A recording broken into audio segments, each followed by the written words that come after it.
11 కోట్లు తిరిగి ఇచ్చారని చెప్పి అంటే సార్ ఇప్పుడు 11 కోట్లు తిరిగి ఇచ్చాడు కదా, సో ఆ 11 కోట్లు 11 సీట్లకి ఏమైనా మళ్ళీ ఎలక్షన్లకు ధీటుగా ఏమన్నా ఇచ్చాడని అనుకోవచ్చా?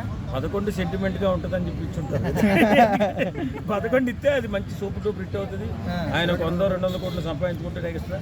అందుకని ఆ సెంటిమెంట్తో ఫాలో అయ్యి ఒక మంచి మనసు ఉన్నటువంటి వ్యక్తిగా మన పవన్ కళ్యాణ్ గారు ఆ 11 కోట్లు తిరిగి ఇచ్చేసారు. అంటే అది కూడా సరిగ్గా ఈ రోజుకి 1 ఇయర్ అవుతుంది కదా, సో మరి సింబాలిక్ గా ఏమైనా ఇచ్చాడు అనుకోవచ్చు అట్లా? నిజమే, సింబాలిక్ అది.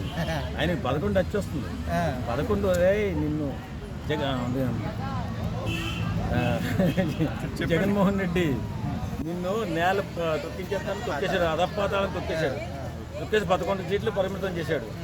కానీ అదే 11 కోట్లతో ఈయన అధపాతాల నుంచి సైకిల్ ఎత్తాడు. ఇప్పుడు ఒక సినిమా మీద ఎంత హై ఎక్స్పెక్టేషన్స్ పెట్టుకుంటే ఆ సినిమా అంత ఫ్లాప్ అవుతుందని కొంతమంది అనుకుంటున్నారు. సో ఈ సినిమా మీద చాలా హై ఎక్స్పెక్టేషన్స్ పెట్టుకున్నారు. ఈ సినిమా ఏమైనా ఫ్లాప్ అయ్యే ఛాన్సెస్ ఉన్నాయి కదా?